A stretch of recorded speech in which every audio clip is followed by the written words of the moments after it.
Washington, I'm Shannon Bream in for Bret Baier. Breaking tonight, we're covering several big stories. The Federal Reserve raising a key interest rate by the largest amount in nearly 3 decades in an effort to combat runaway inflation. The slippery slope for President Biden over gasoline and energy prices. The president, who has vowed to wean the country off fossil fuels, is now demanding that suppliers refine more oil as Americans vent outrage over historically high costs. That outrage is reflected in the latest Fox News polls being released right now and could become a huge factor in the midterm elections, for which primaries were held yesterday in a handful of states. The president's approval rate stands at 43%, with 57% disapproving. Just 18% consider the economy in good or great shape. 82% believe it is only fair or poor. White House correspondent Peter Doocy starts us off tonight. Good evening, Peter. Good evening, Shannon. The president is not ordering oil companies to drill more in the United States. He thinks they've got enough oil already and instead need to just work harder at getting it to the pump. We see it as a patriotic duty. Pressure to be a patriot on oil producers from a president that once made this promise. I guarantee you, we're going to end fossil fuel, and I am not going to cooperate with it, okay? Now Biden writes to oil refiners, the lack of refining capacity and resulting unprecedented refinery profit margins are blunting the impact of the historic actions my administration has taken to address Vladimir Putin's price hike and are driving up costs for consumers. They are charging record profits at the expense of American families. High prices on gas and everything else, by far the most important issue for voters in a new Fox News poll. Inflation tops the list, more than triple the next most important issue, guns. And as the president boasts of economic strength, families are carrying less debt nationwide. They have more savings nationwide. families aren't buying it. 47% in the new Fox News poll describe their personal financial situation as falling behind. 42% say they're holding steady. Only 10% say they're getting ahead. And 50% blame the president and his policies for those record high gas prices. Just 32% blame Putin the way the White House does. Putin's unprovoked war in Ukraine has disrupted global oil markets. The White House's new call to refine more oil comes too late for some companies that have already started transitioning to cleaner fuels. Here in Wyoming, there are a couple of refineries that have been asked to retool for renewable fuels. In the meantime, President Biden is ordering another 45 million barrels taken out of the Strategic Petroleum Reserve, something he's already done. And the U.S. has the biggest tool, which is that Strategic Petroleum Reserve. This on top of 1 million barrels a day already ordered out. How much lower can we let the Strategic Petroleum Reserves get before that becomes a problem? I think I would refer to the president's energy advisors. The president did tap into the strategic oil reserves to try to relieve some of the pressure at the pump. Hasn't happened yet. The capacity of those reserves is more than 700 million barrels. Now it's down to fewer than 500 million. And historically, the big releases come ahead of acts of nature. Hurricane Gustav, Hurricane Katrina. But the releases this president has ordered since he took office have the reserves at their lowest levels since 1987. Shannon. All right, Peter Doocy at the White House. We'll talk about it with the panel coming up. Thanks, Peter. The Federal Reserve Board indicating today's 0.75 point interest rate hike may be followed by other, perhaps smaller measures. Connell McShane of Fox Business joins us from New York. Good evening, Connell. Good evening, Shannon. First of all, this wasn't a normal move by the Federal Reserve. You have to go back to November of 1994 to find an interest rate hike this large, but you have to go back even longer than that, more than 40 years, to find a time when inflation was running this hot. The Fed Chairman Jerome Powell knows that a 0.75% hike in the key rate is aggressive, but says it was the right move to make after Friday's disappointing inflation report. He also says we should not necessarily get used to this type of aggression. Clearly, today's 75 basis point increase is an unusually large one, and I do not expect moves of this size to be common. From the perspective of today, either a 50 basis point or a 75 basis point increase seems most likely at our next meeting. We will, however, make our decisions meeting by meeting, and will continue to communicate our thinking as clearly as we can. Communication seemed to soothe investors on Wall Street, with the Dow shooting higher by 304 points. Now, if you look at a chart, of stocks today, you can clearly see when the Open Market Committee made its decision just after 2 p.m. Eastern Time, and stocks from there rallied into the close after a brief dip.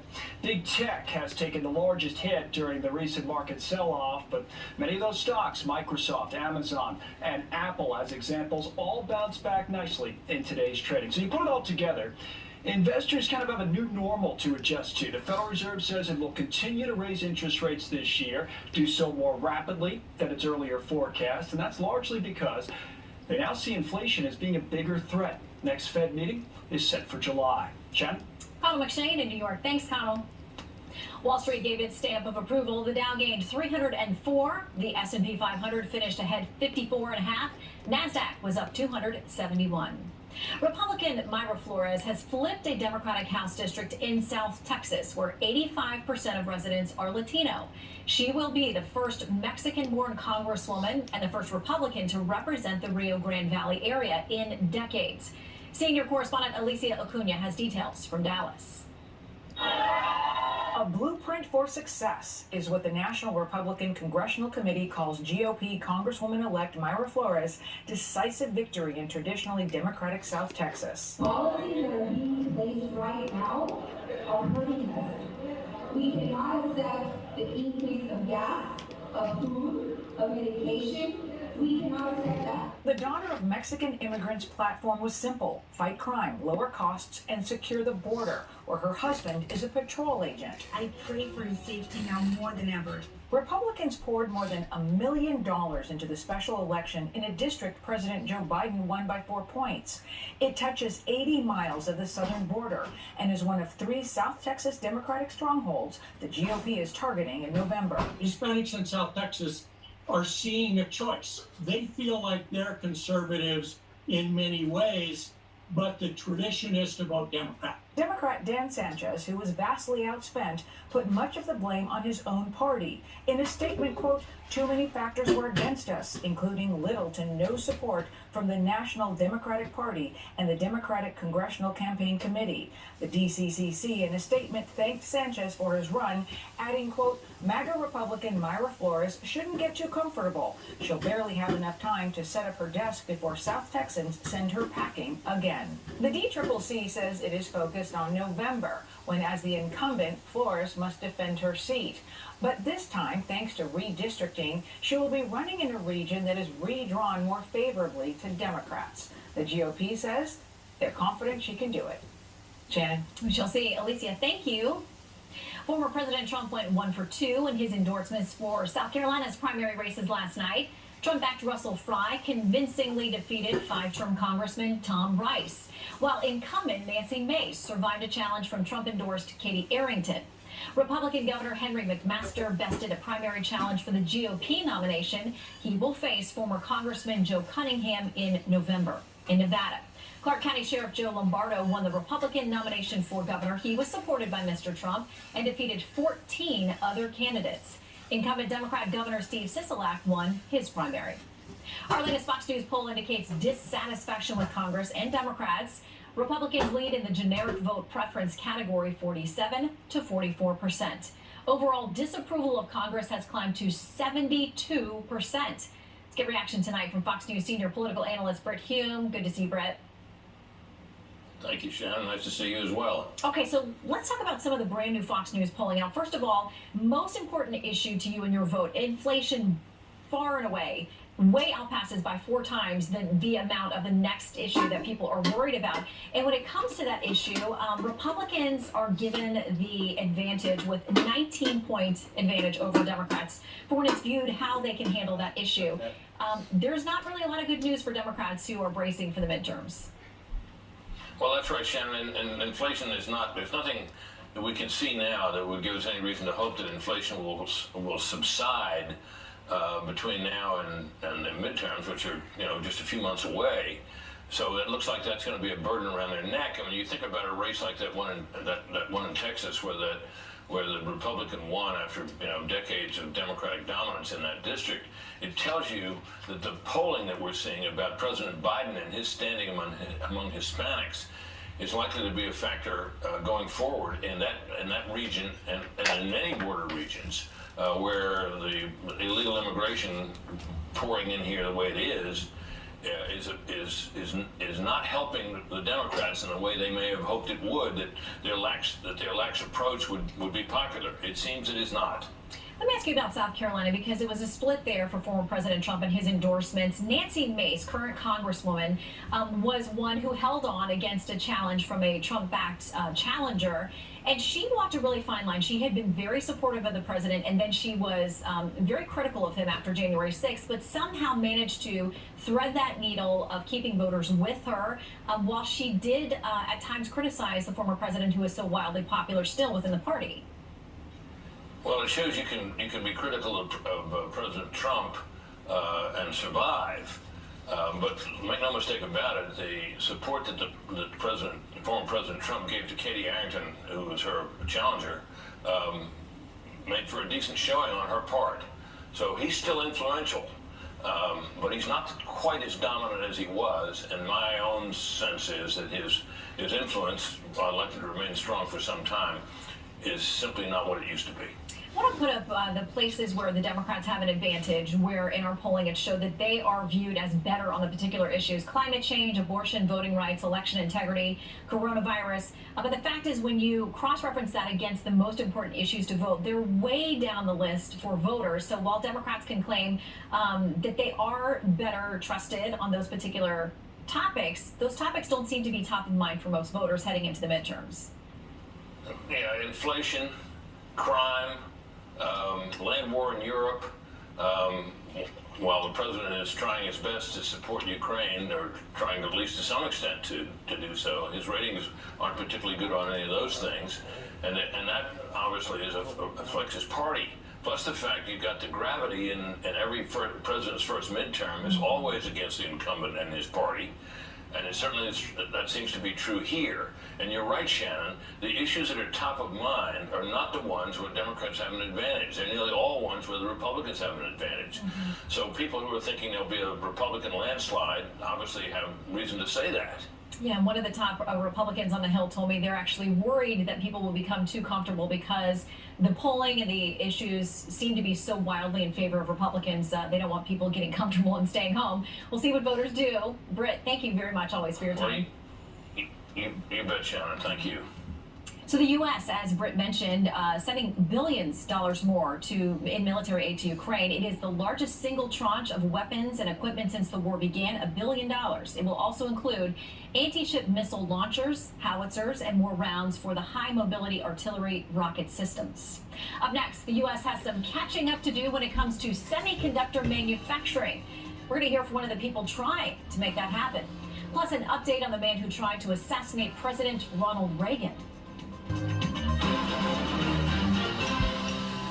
The man who shot and wounded President Ronald Reagan in 1981 is free tonight. John Hinckley Jr. was released from court oversight today. That officially concludes decades of supervision by legal and mental health professionals. Hinckley was acquitted by reason of insanity after the shooting. Today, he wrote on Twitter, quote, "After 41 years, 2 months, and 15 days, freedom at last." Dr. Anthony Fauci has tested positive for the coronavirus. The National Institutes of Health says the 81-year-old Fauci, who is fully vaccinated and has received 2 booster shots, is experiencing mild COVID-19 symptoms. Fauci is President Biden's chief medical advisor and director of the National Institute of Allergy and Infectious Diseases. He reportedly has not been in close contact with the president or other senior government officials. Children under the age of 5 are one step closer to eligibility for the COVID-19 vaccine. The Food and Drug Administration's outside vaccine advisors have given a thumbs up to formulas made by Pfizer and Moderna. If all the regulatory steps are cleared, shots should be available next week. Tonight, we examine how the U.S. is responding to a worldwide push for more semiconductors. The country is currently far behind the leaders in chip production, and some business leaders are trying to fix that. My colleague Bret Baier talks with one of them this evening. Thanks, Shannon. Joining me now, Gary Cohn, Vice Chairman of IBM. Gary, good to see you. Great for having me. You're up here trying to get this Bipartisan Innovation Act passed. It's a bill that has made it into conference committee, which is a rare thing on Capitol Hill these days. Both sides trying to hammer out details. But why is this particular bill important for the nation? Well, look, it is interesting. It made it in conference committee. We learned something really important during COVID, during the pandemic. We learned that there's certain vital goods in this country that we just can't and shouldn't be without. The one thing that continues to be a necessity that we don't have in this country are semiconductors or chips. If you go back 20, 30 years ago, we were fairly sustainable in chips. We manufactured about 40% of the chips that we need in this country. As chip consumption has grown, we've gone down to just over 10% of domestic chip production. So the need to import chips is extraordinary. And in fact, 90% of our chips are coming from Asia, Taiwan and China. Yeah, here's Bloomberg. The global fight over chips is about to get even worse. China has already been spending what could amount to $150 billion by 2030 to jumpstart production. The country is still far behind, especially when it comes to advanced chip making, but it's catching up quickly. South Korea also wants to become the world's biggest chip producer, with companies and the government pouring a total of $450 billion into the industry by 2030. And then, Gary, you add to that the dynamic of China and Taiwan, where a lot of the chip making is, and that becomes a national security issue for us. Absolutely. It is not just China and Taiwan. Japan, France, Germany, as countries, they are spending an enormous amount of money to try and attract chip manufacturers to their countries right now. We in the United States cannot allow ourselves to be in a vulnerable position where we have to import chips. But as you said, chips go in everything we need today.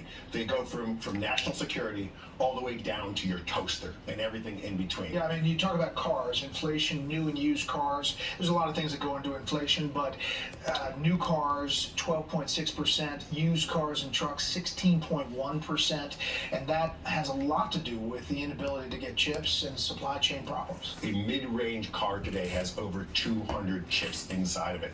Chips are really, computers on wheels. What's the problem? What is the holdup? You've talked to people up on Capitol Hill. I think both sides see the need for chips and chip manufacturing in the United States. The issue is when you've got a bill that has support, bipartisan support, what else can be attached to it? And I think right now, we need to strip out all the external things hanging on this bill and get to the basic core bill. All right, last thing. I know you're watching all this January 6th hearing stuff, and you were part of the Trump administration.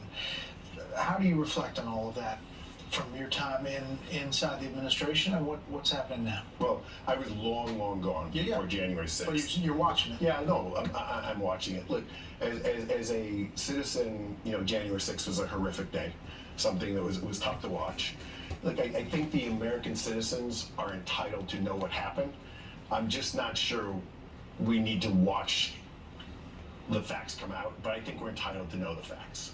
All right. Gary Cohen, thanks so much. Thanks for having all this bill. Shannon, we will send it back to you.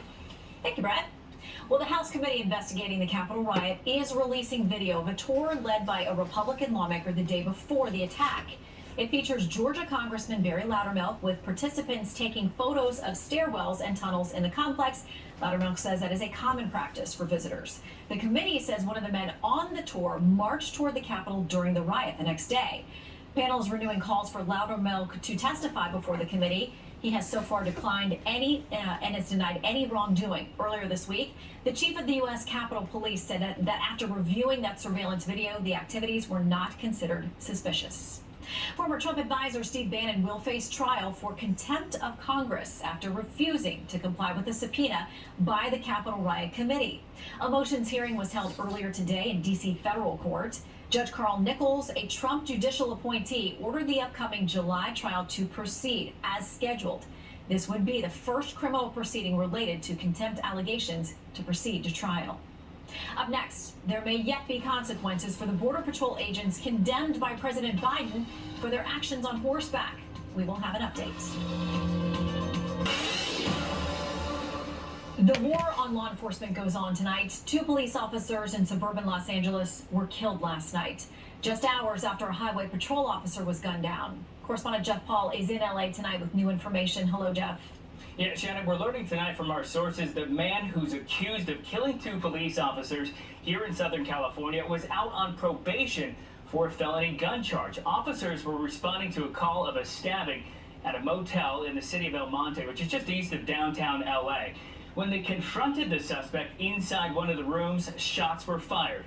Investigators say the suspect then took off, and then more shots were fired in the parking lot. The suspect died at the scene, and the 2 officers later died at the hospital. Believe me, they were loved. These 2 men were loved. They were good men. They paid the ultimate sacrifice, serving their community, trying to help somebody. Now, court documents show the suspect has a criminal record that dates back roughly 15 years. Despite his record under LA District Attorney George Gascon, the suspect was given just 2 years probation and 20 days in jail for the 2021 gun possession charge. That means the suspect was out, and now 2 police officers are dead. Corporal Michael Paredes was a 22-year veteran to the force. He leaves behind a wife, daughter, and son. Officer Joseph Santana was serving his hometown where he grew up. He leaves behind a wife, daughter, and twin boys. Now, not including these latest shootings this week, nationwide 156 officers have been shot this year. 24 of them have been killed. Shannon. Jeff Paul, thank you very much. It appears the Border Patrol agents condemned by President Biden but cleared of criminal wrongdoing while trying to deal with illegal immigrants may face internal punishment tonight. Correspondent Bill Malugin has the latest from La Jolla, Texas. A federal source tells Fox News DHS is preparing to discipline several horseback Border Patrol agents who were falsely accused of whipping Haitian migrants as they crossed illegally into Del Rio last September. The agents were using split reins that are used to control horses, and they are not equipped with whips. However, viral images and false narratives sent Democrats into a frenzy. Our entire nation saw horrifying images that do not reflect who we are. What we witnessed was worse than what we witnessed in slavery. It also evoked images of some of the worst moments of our history. To see people treated like they did, horses really running them over, people being strapped, it's outrageous. I promise you those people will pay. President Biden's promise is now coming to fruition. The same source tells Fox News the horseback agents face imminent punishment despite the DHS Inspector General previously clearing them of criminal wrongdoing. The source tells Fox CBP will accuse the agents of administrative violations. The president of the Border Patrol Union says President Biden convicted the men before the start of an investigation. Because of what the president said, these investigators had no choice but to find some sort of wrongdoing. We know that they did nothing wrong. We know that it was a powder keg. We know that they were sent there to do a specific job, and they did that job, and now they're coming back to be vilified. And it's unclear what specific administrative violations these agents are going to be accused of, but I am told that these agents will have a chance to respond. They can either fight the proposed discipline or they can accept it. The Border Patrol Union says they will defend these agents vigorously. Shannon? Bill Malugin, thank you very much. Well, it appears the state of Oregon's experiment with the decriminalization of some dangerous drugs is becoming a disaster. Fentanyl deaths are up more than 20%, and drug-related violent crime is soaring. Correspondent Dan Springer takes a closer look tonight. The streets of Portland are an open-air drug market. People in crisis seem to be everywhere. Oregon voters thought it would be different. In 2020, they overwhelmingly passed the first state law decriminalizing possession of small amounts of all hard drugs, meth, heroin, even fentanyl.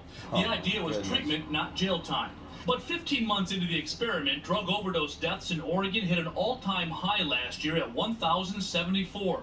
Portland set a record for murders, many tied to drug turf wars, and just 116 people have even bothered to call the help hotline, with only 24 seeking services. It is predictable, was predicted, and now unfortunately is coming to pass in front of our eyes. It is a tragedy, and it's a self-inflicted wound, I fear. Law enforcement officers across the state rarely write drug possession tickets because most people fail to appear in court. But the law is keeping cops busier. As drug possession has been decriminalized, property crimes have increased, and so too have some violent crimes. Measure 110 shifted $300 million of cannabis tax revenue to fund services, but none of the money is going to expand treatment beds. It was never designed to reduce our addiction rate, so it was never designed to deal with our addiction crisis. It was always meant to deal with the war on drugs. The money is going toward harm reduction, things like needle exchange, peer counseling, supportive housing, and Narcan to revive a person who's overdosing. I don't think that it's just about getting folks into treatment. You can't save somebody if they overdose and die. But even that effort has failed. Drug overdose deaths in Oregon soared 41% since decriminalization, and that's much higher than the national rate, which is up 16%, largely due to fentanyl. Shannon? Dan Springer, thank you very much.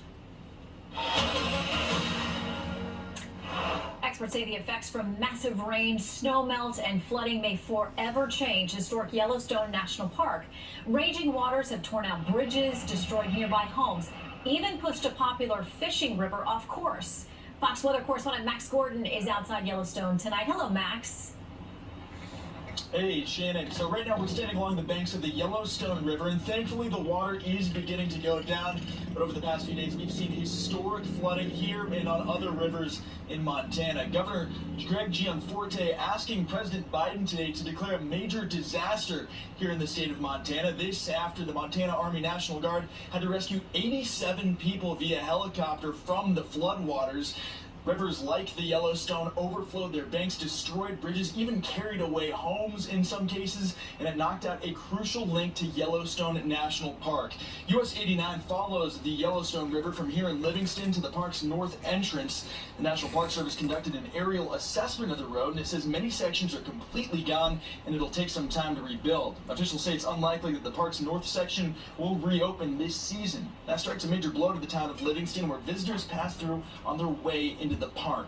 This region is also known as a mecca for fly fishermen. We paid a visit to Dan Bailey's, an outdoor and fly fishing outfitter which has been around since 1938.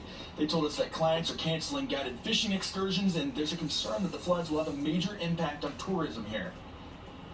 You have to respect Mother Nature around here, whether it's the mountains or the rivers. There is no mercy. These places are wild and free. And we saw that firsthand, and I think the grit of the Livingston community, the Park County community here, and trying to put all our resources together to help where we could, it is pretty inspiring. Meanwhile, the National Park Service had to evacuate around 10,000 people from Yellowstone National Park. All entrances to the park remain closed, and it's unclear when Yellowstone is going to reopen. The National Park Service says they have to evaluate all infrastructure there to make sure it's safe for tourists to return. Shannon? Yeah, such a treasure. Max, thank you. A massive heat wave is pushing temperatures into the 90s and beyond in a large portion of the country tonight. About a third of the population is affected. The National Weather Service is maintaining an excessive heat warning for most of Illinois, Indiana, and Ohio.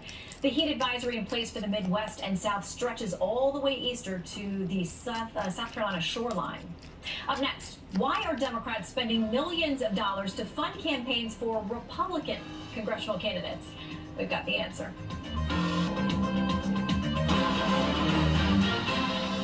George Washington University will drop its nickname, the Colonials. The school says it no longer serves its purpose as a name that unifies. The school will use the old name until a new one is introduced. That is expected by the 2023-24 academic year. Democrats are conducting an unusual campaign this year to try to stave off a Republican takeover of Congress in November. They're actually giving money to some Republican candidates, and a lot of it.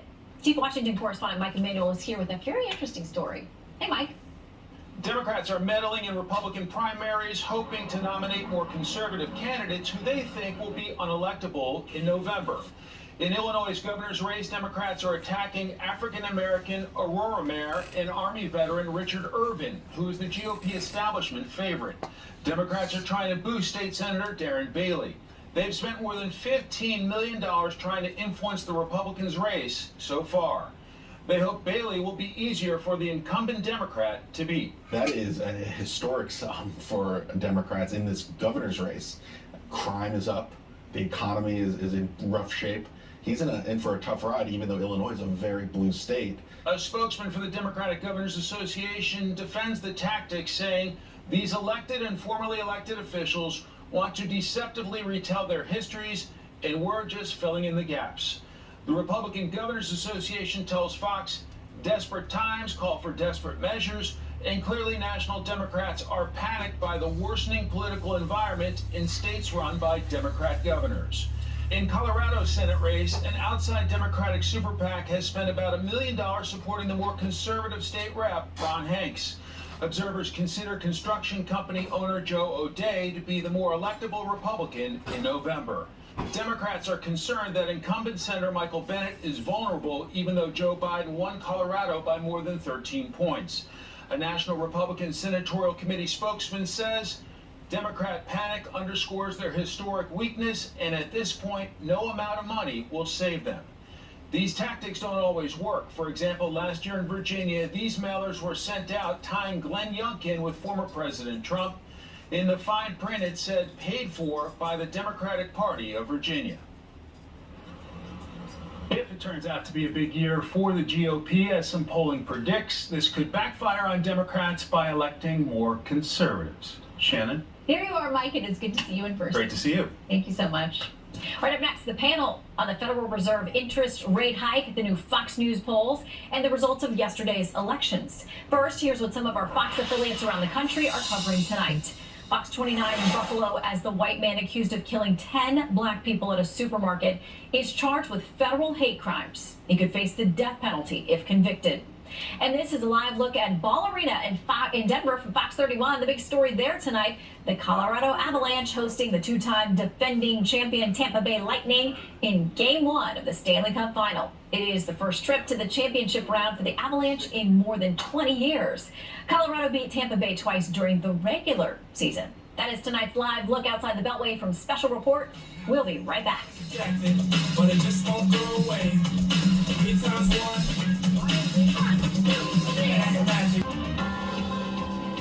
We're strongly committed to bringing inflation back down, and we're moving expeditiously to do so.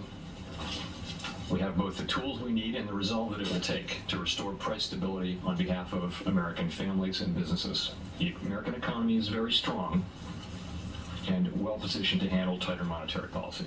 We feel that we are in a transition right now from a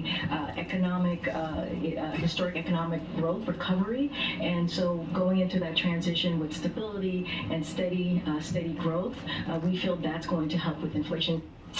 So we're going to our panel to talk about that and much more. Jason Riley, Wall Street Journal columnist and senior fellow at the Manhattan Institute.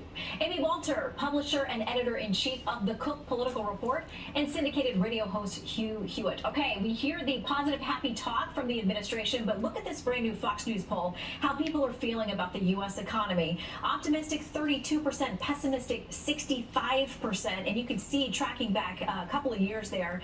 Jason, the American people are not buying this. They have grown increasingly pessimistic about our situation when it comes to the economy.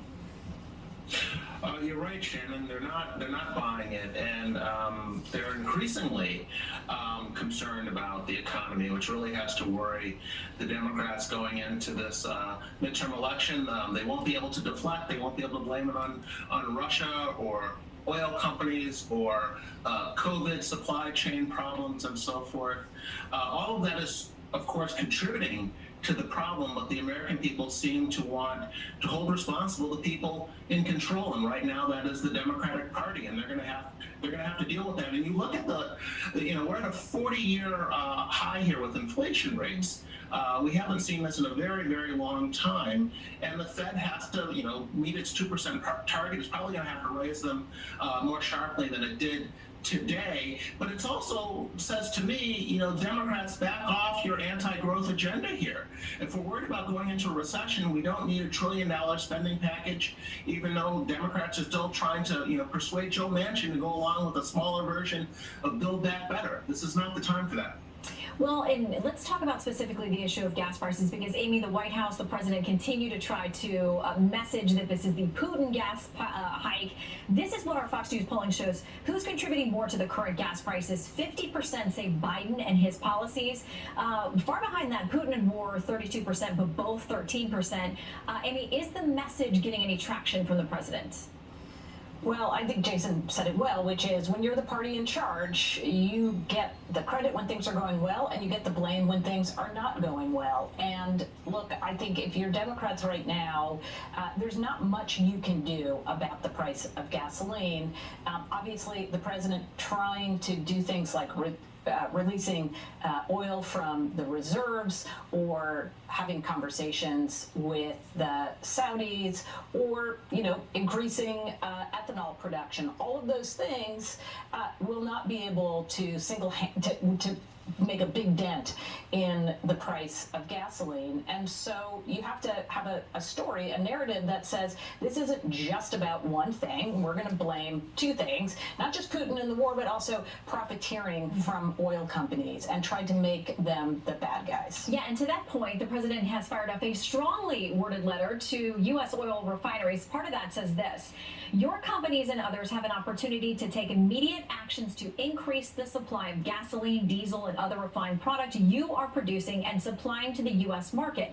With prices for your product where they are today, you have ample market incentive to take these actions.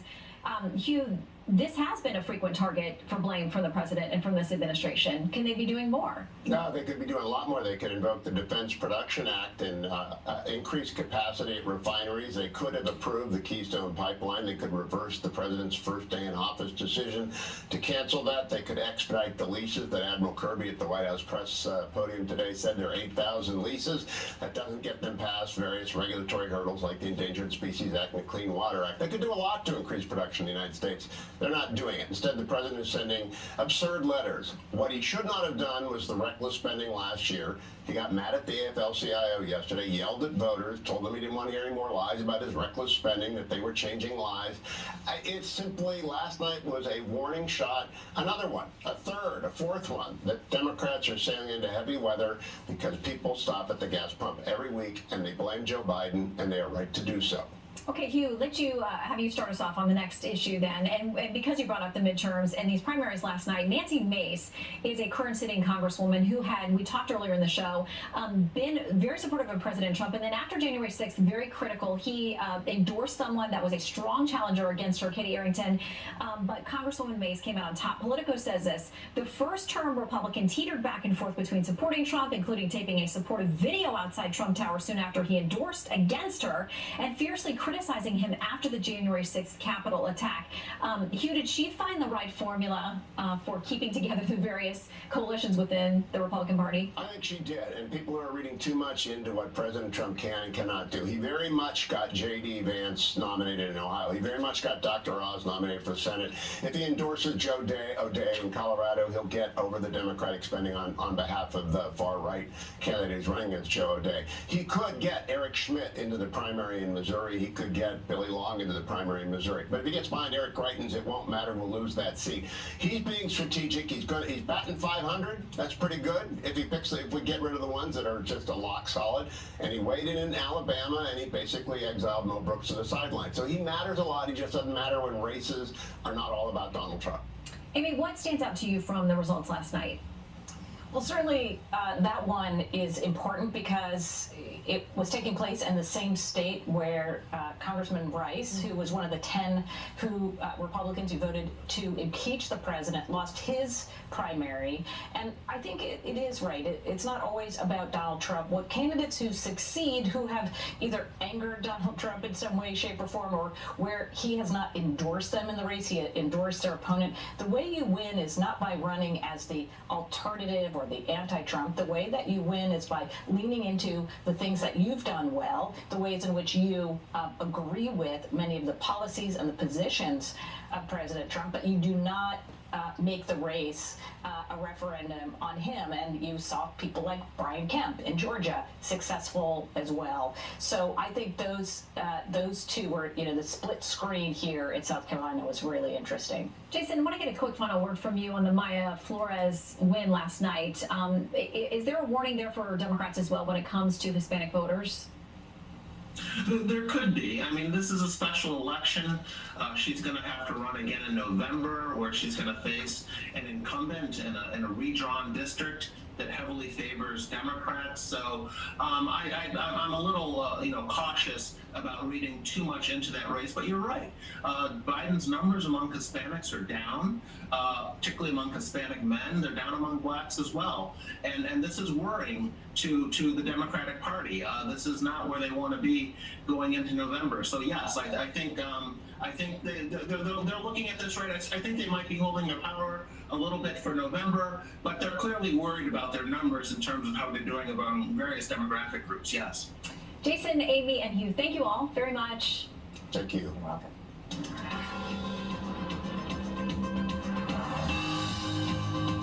Finally tonight, a special report salute. Dramatic body cam footage showing the moment officers in Yuma County, Arizona used rescue equipment to lift a woman and her dog out of a canal. They had been trapped for nearly 18 hours.